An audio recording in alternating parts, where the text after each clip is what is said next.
and gentlemen, welcome back to the single most must-see YouTube television series in recent history. Welcome to MSGA TV.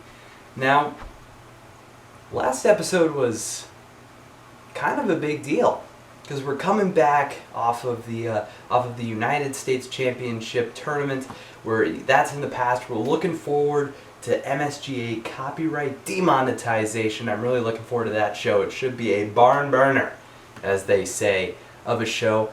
And last time we had kind of some big events happen. So if you haven't catched the last episode, go ahead and check that one.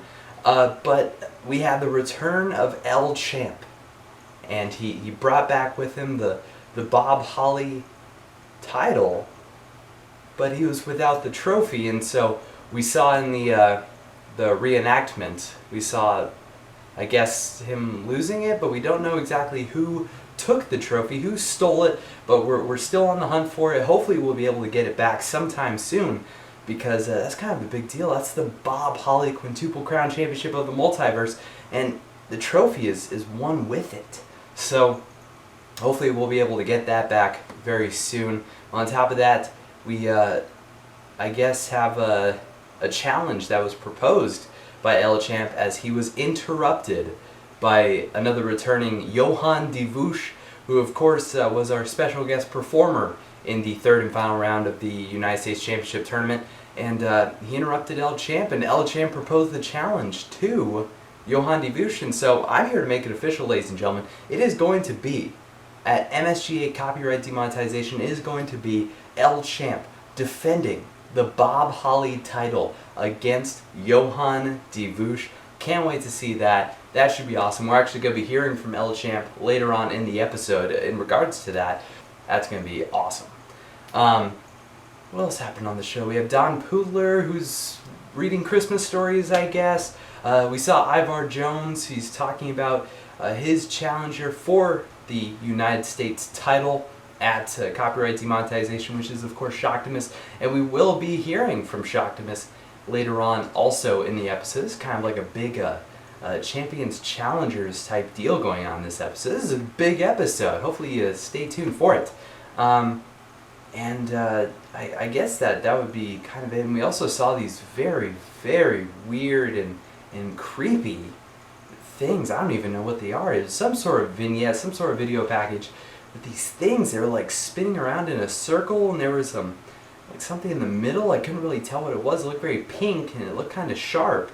And then we saw all these other different pictures from places all over the MSGA TV studio that I don't know what they are. I can't even begin to describe it. It has a very familiar feel to it, though. I don't know. So there we have it.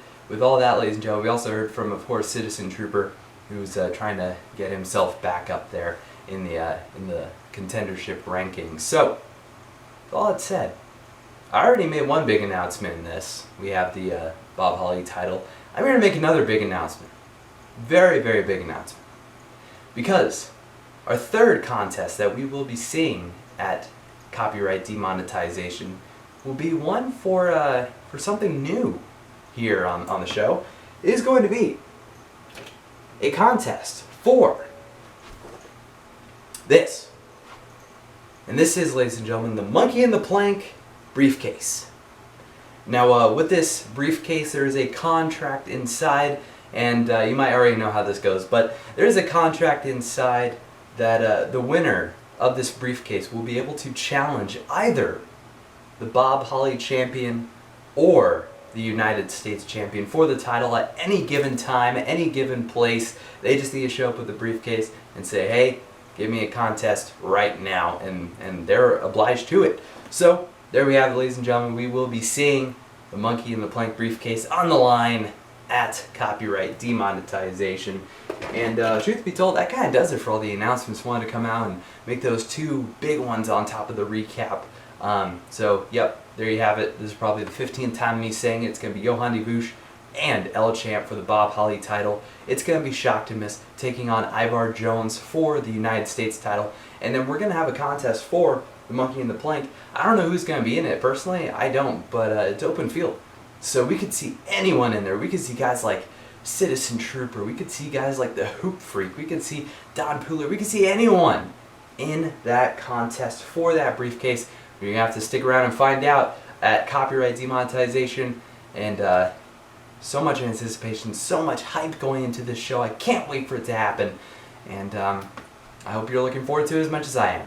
With that said, ladies and gentlemen, this has been the intro, I guess, to the show, and on with your regularly scheduled program. Thank you.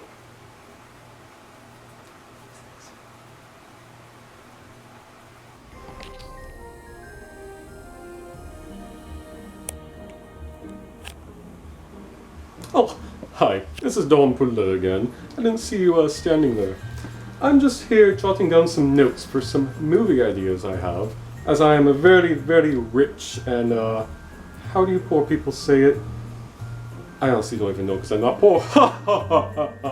Anyway, I just want to read this movie that I have been writing, potentially for the Hallmark movie channel, around Christmas time, preferably.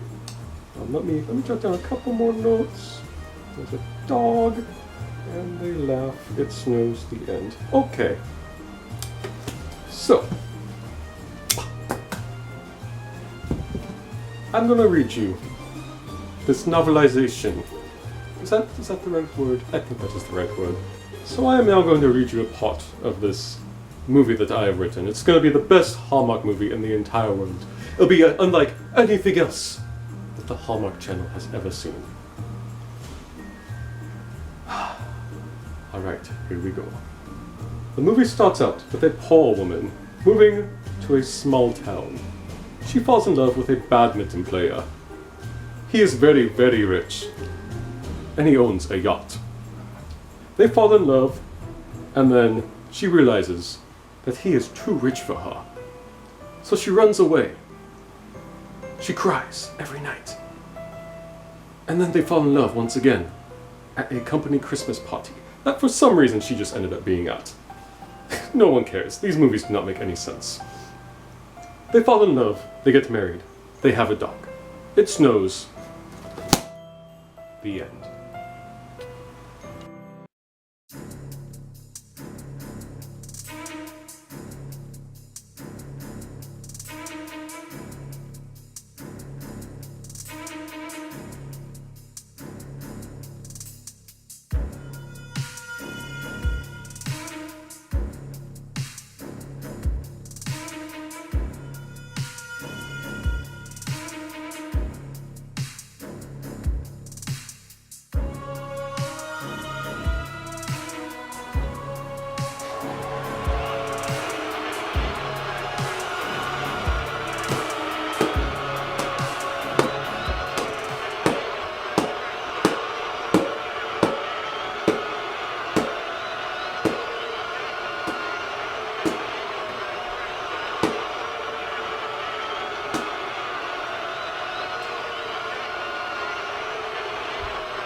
Did I hurt someone's feelings?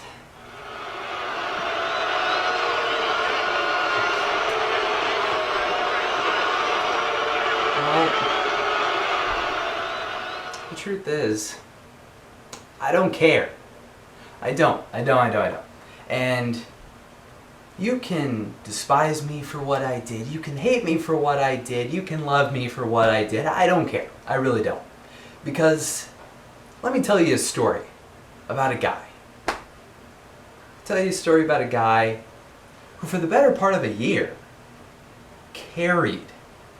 single-handedly carried the weight of the world on his back for the better part of a year.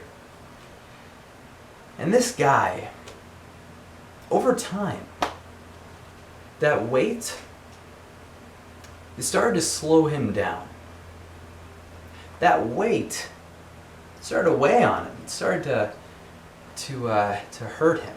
It started to change his perspective on things. It started to make him really think, why am I carrying this weight all by myself? Why am I carrying this weight at all? why am I doing this by myself? It doesn't make any sense. So what this guy did is he threw that weight off of his shoulders, threw that weight off of his back, and left it behind. And he moved on, and he's doing much better now without it on his back than he was with it on. Now let me tell you a story about another guy. See, this other guy, he was someone that the first guy thought was his best friend. This other guy is someone that the first guy thought he could confide in. This other guy, he's someone that the first guy thought maybe he'll be there for me like I was for him. That's not too much to ask for. But it turns out that the first guy was wrong. It turns out the first guy was misled. It turns out that the first guy was let down by this other guy. Now let me tell you about Ivar Jones. See, Ivar Jones is that other guy. Ivar Jones is someone that I thought would be there for me, like I was for him. Because if you look back in the episodes of MSGA TV, which everyone should be, when Ivar Jones went missing, who was there for him? Who was there? One guy, me.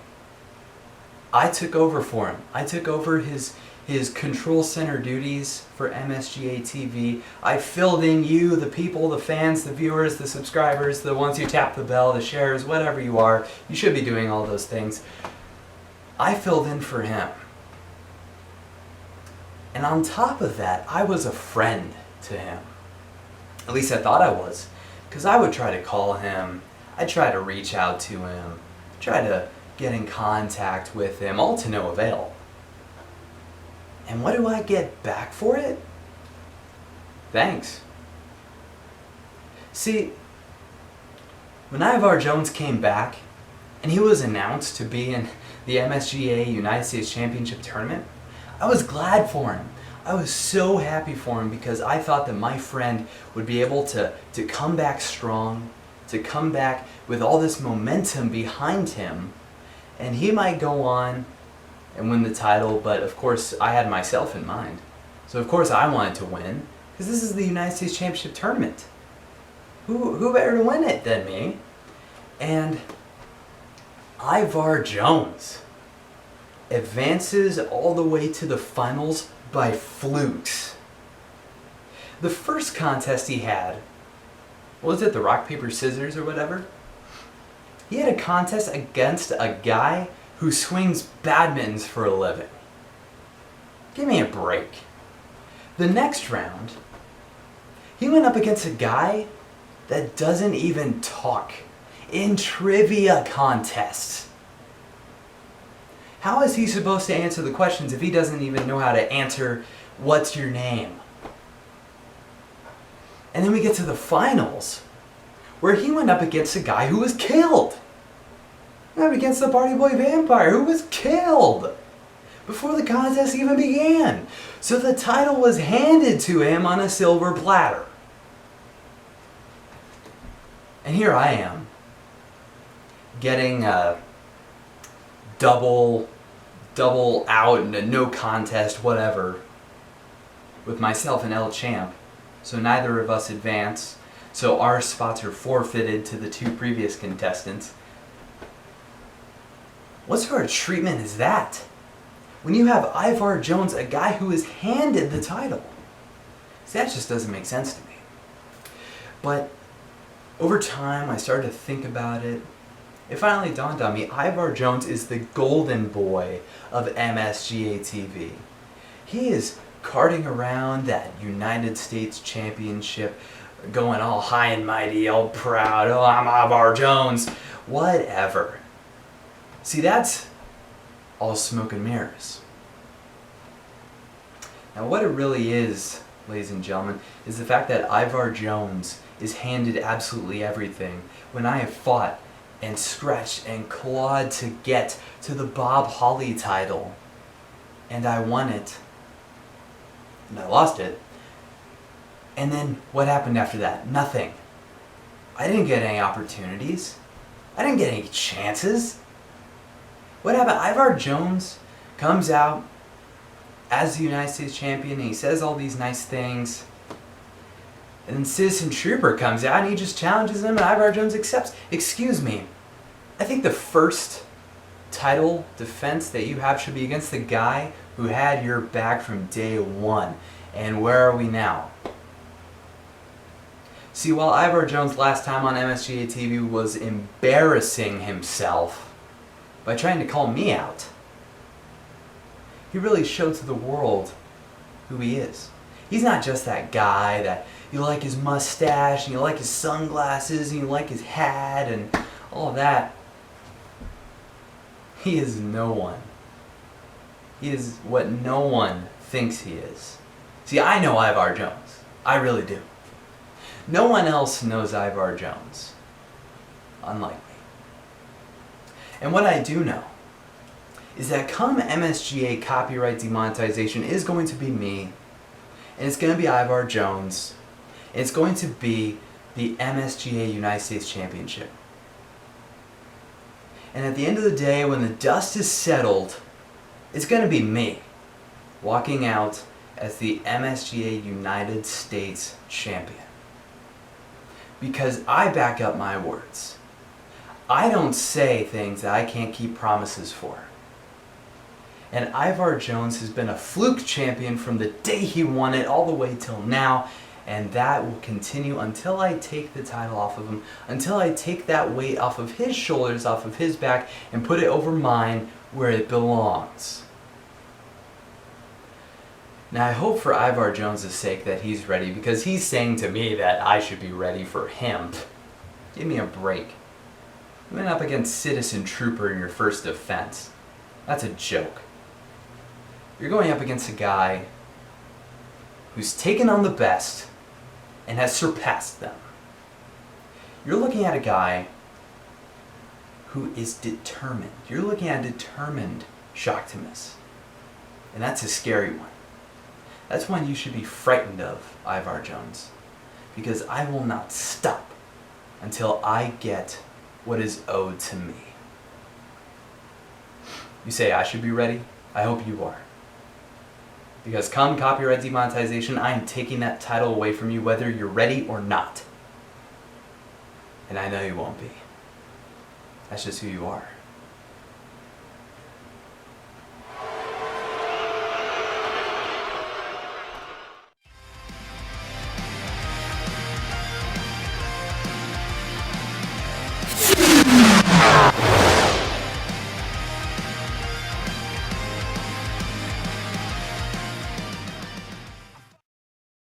And now, ladies and gentlemen, a local bystander has come up to give his thoughts on what exactly happened to the Party Boy Vampire on the MSGA United States Championship Tournament Final. What happened was, the hula hoop guy and the vampire guy were talking. The vampire guy said something the hula hoop guy didn't like, and then he went wham! And then he drug away the body. And he put a hula hoop out there that's his call sign, that's his calling card, when he kills people, is a hula hoop. We here at MSGA TV greatly appreciate the people in our community coming forth to tell us their thoughts. Even though there is absolutely no chance that ever happened, we do really appreciate it. So thank you, local bystander. Well, here we are, folks, boys and girls, children, old people, everybody else. Your champ is here. Now, if you saw last time I was here cutting a glorious promo, we're not supposed to mention those work words here in the biz, as the folks say. Last time I was here cutting a promo about being back and losing my title, I was so rudely interrupted by some lowlife named Johan de Voosh. What kind of name is Johan de Voosh? Is that even, what, is he French? What even is that? Either way, it doesn't really matter, because who is that guy? He shows up every 5 weeks playing guitar. He was our musical guest at one of the big shows we had. You know what? That performance, that was trash. It was really bad. I have seen an elementary school talent show with much better musical skill than what that guy had. It was god awful. That's really all I gotta say about that. So buddy, for you interrupting me, I'm taking off both glasses for this one. For you interrupting me that last time when we had our scuffle, you could call it, I was trying to tell a nice little story. You're back there playing your stupid little... That's it. A copyright demonetization, you and me. If you want to be some special match, a handicap match, a hardcore match, how about WarGames? I got something even better for you. How about we put your sweet little guitar, and I mean little guitar, that's not even a guitar, that's a banjo. It's not even a banjo, it's a kazoo. I don't even know. It's a violin. It's something that is not a guitar. Either way, we put that instrument, I'm doing air quotes, you just can't see them. We put that instrument on a pole. And you and me, man, guitar on a pole match. If you're down with that, you let me know. You do an interview, you cut a promo. If you even can, all I do is hear you play your guitar and say, "Hey, I'm Johann Diffus, look at me, ha ha ha, I am so awesome." Yeah, no. You let me know, and at the pay-per-view, it's you and me. For this title. For the Bob Holly title. I'm coming for you, brother.